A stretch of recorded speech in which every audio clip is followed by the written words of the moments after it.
Welcome, I'm Michael Bickert. Thanks for joining me today as we explore concepts with the objective of improving your management skills and growing your business. Now, grab a notepad, grab a pen, because I want you to take notes. I want you to make a commitment to yourself that you will jot down some sort of action item that you can implement in your business today to drive your business forward. That's what this is all about. Implementation to drive your business forward. All right, today I want to talk to you about the customer sales journey. I recently was involved in a conversation with somebody who was trying to solve a problem in a business, and it became apparent to me that this person didn't have a very good understanding, a very good definition in his mind's eye of his ideal customer sales journey. So I wonder for you whether you have this well documented, well planned out for your business. See, every business needs to have an ideal roadmap through which their customer will travel to get to the objective, which is revenue, which is interacting, engagement, commerce with you. So you definitely have to have some sort of roadmap. We call it the customer sales journey, and it has to be documented. It has to be well laid out, well planned, and I want you to think about that today. Today's homework is to refine, make sure that you have something documented, but then let's work on it a little bit better and refine it. Let's take a look at what areas we can improve it. Remember, perpetual refinement. We always want to be improving. In life in general, and certainly in business, you need to begin with the end in mind. That is to say, you need to have an objective. You need to focus on what is it that we're trying to accomplish here. So think about it. I mean, of course, you understand what I'm trying to accomplish in business is I want to generate revenue. I want to delight my customers. You can word it any way you want, but you want to stay in business, grow your business, scale your business. That means you need to, get more customers, retain your customers. You have to engage in the commerce. So if we start there and work our way backward, you can create a customer sales journey that way.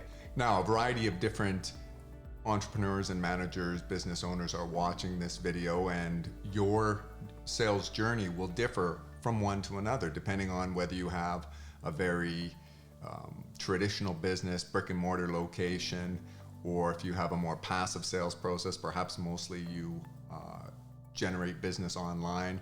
And regardless of which kind of business or which of those two categories or camps you fall into, you need to define this. So think about it, and as we go through this today, just think about your business, and the examples I use may not be incredibly relevant for your industry or your specific business, but that's what the homework is. That's where you have to go and define this. This concept is imperative for answering so many questions in your business, the alignment of objectives. In fact, in this particular conversation I alluded to earlier, the person was seeking advice regarding a sales pay plan, a remuneration package for somebody in sales.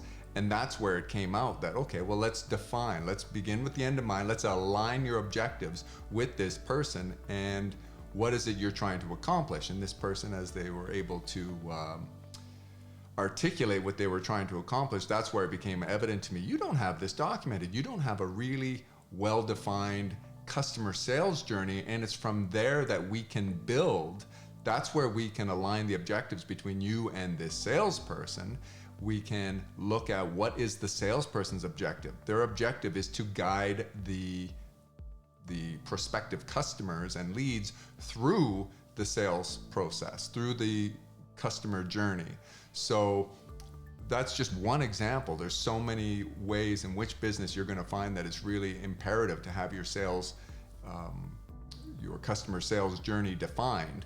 And another one is in marketing, and I've touched on that in another video, and we'll elaborate on that as we talk about marketing in greater depth. But today I just want you to think about your sales journey, your customer sales journey, and the importance of documenting. It all starts at the beginning with somehow communicating your value to the market, which we call marketing, and trying to entice people in your target market to convert to become leads. By definition, you can't create a customer without first taking somebody out of the target market, a stranger perhaps, and not necessarily a stranger, but somebody out of the general target market and converting them to a lead. Now, how do we define it? What is the definition between somebody in your target market that is a prospective customer and an actual lead?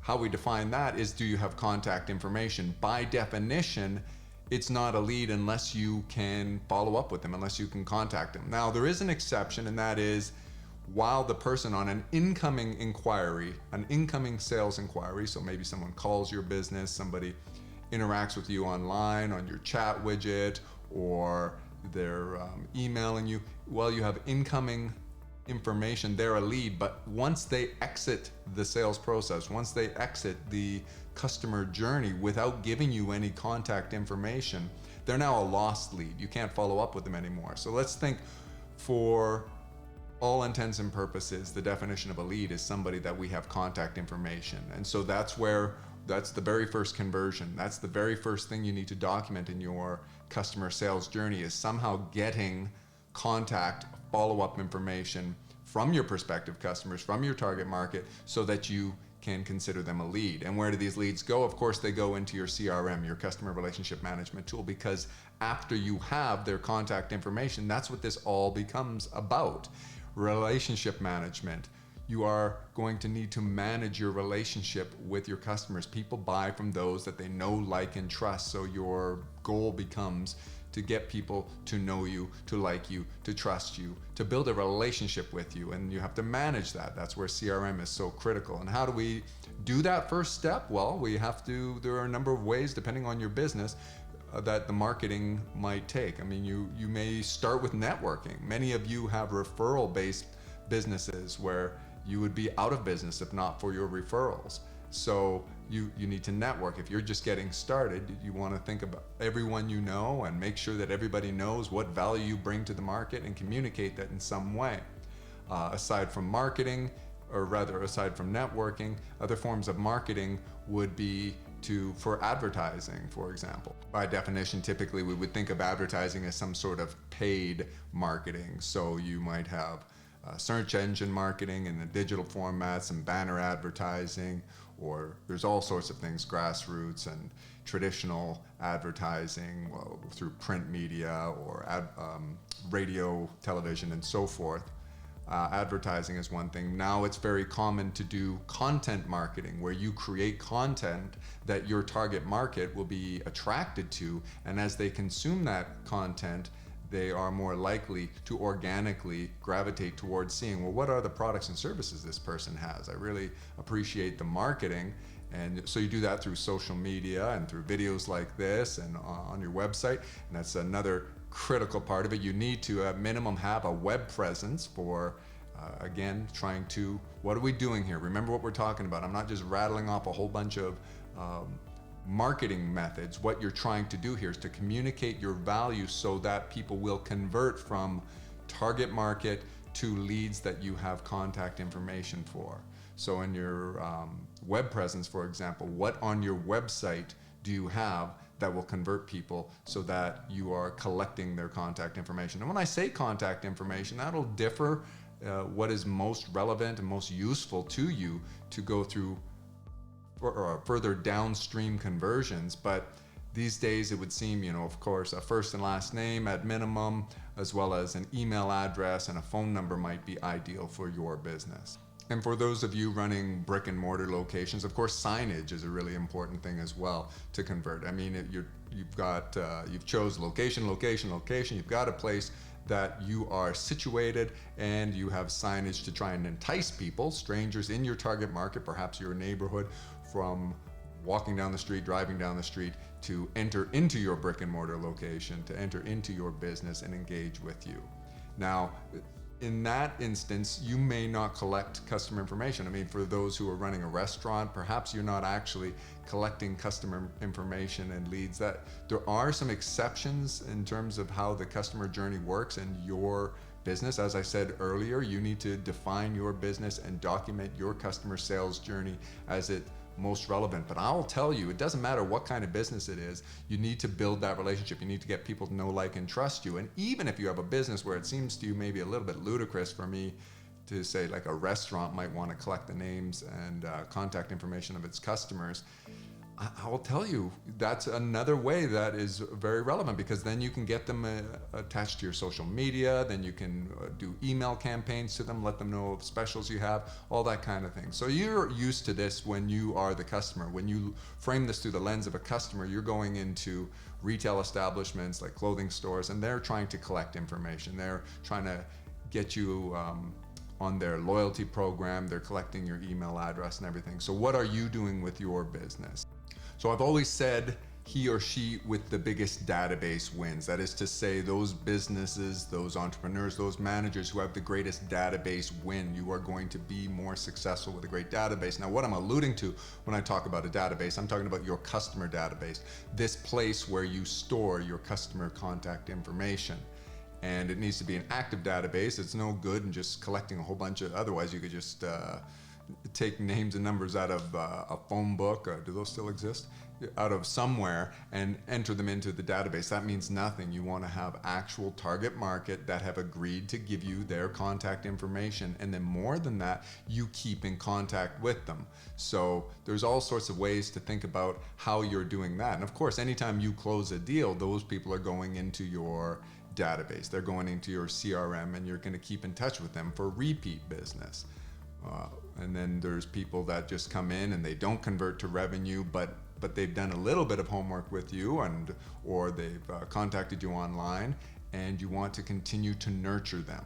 So if we think of that first major step as being the conversion, to collecting that contact information to follow up, then there's several conversions in the customer sales journey after that, depending on your type of business, and that's what you need to document. That's what you need to put down on paper. Like if you were training someone and you were trying to say, here's ideally the roadmap we want customers to follow, what steps would you tell them that need to happen? So the example that I said is perhaps maybe somebody emails your business, or they fill out a web form, and in doing so, they now go from your target market to an actual lead because they filled out a web form and they've given you contact information. What's the next step in the journey that you want them to go through? So perhaps you are going to reach out to them and book an appointment where you're going to do a sales presentation for them virtually online to present, or you're going to give them a quote. So document that and figure out what is the next step. And just,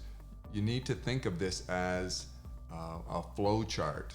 And then ideally what we're going to do with this information, we're just going to put this into your CRM. We're going to program this in with a blueprint, because with technology like this, you're going to be able to introduce all sorts of automations and notifications and everything to make sure that this is very consistently happening, and that when something goes off course, maybe somebody exits the customer sales journey, they leave, you have a strategy now. How do we get to reintroduce them? We're going to now convert them to a nurturing campaign. We're going to follow up with them because we did get them to convert to agree to receive a quote, and we did a sales presentation for them, and then we didn't hear back from them. Now we're nurturing them. Now we're contacting them from time to time and letting them know what we have going on, if we have a special and this kind of thing.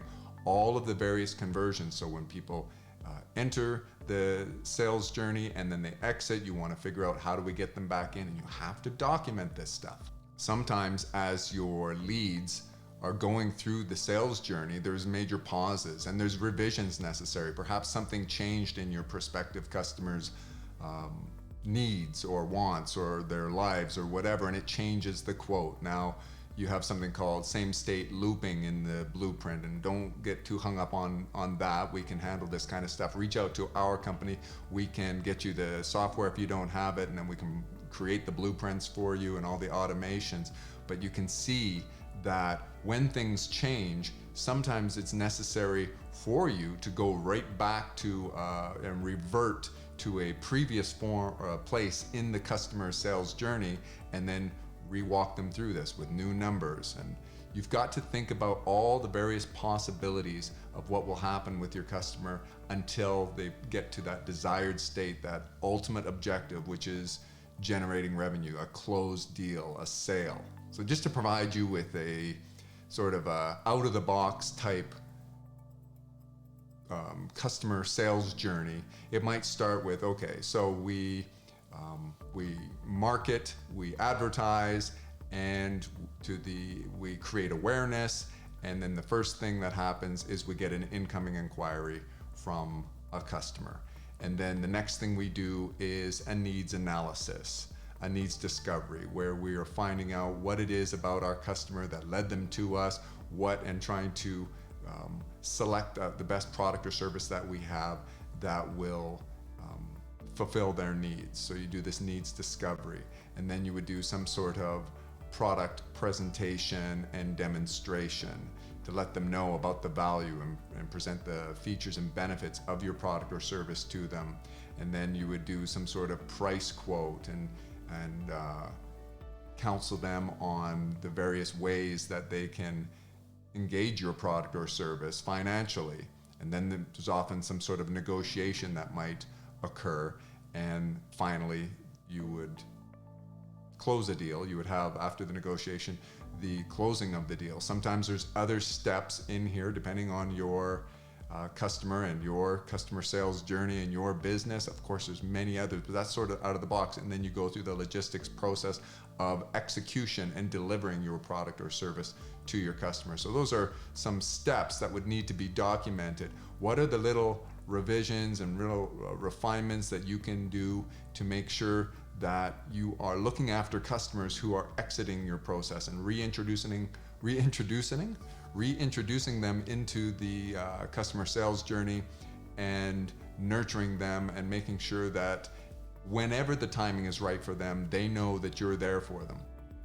So just to recap, in a nutshell, what you're going to do is you're going to market to your target market. You're going to communicate your value in hopes that you can entice people to express interest. They're aware of your product or service, they express interest, and you collect contact information. And now you communicate with them to further get them to know, like, and trust you, and become more and more interested and convinced of the value with your service, and lower in their minds the risk of doing business with you, where they know that they will be delighted when they do business with you. So you do that by starting off by that converting them from a target market to an actual lead by collecting customer information, contact information, name, phone number, email, address, something like that, and then nurturing with them.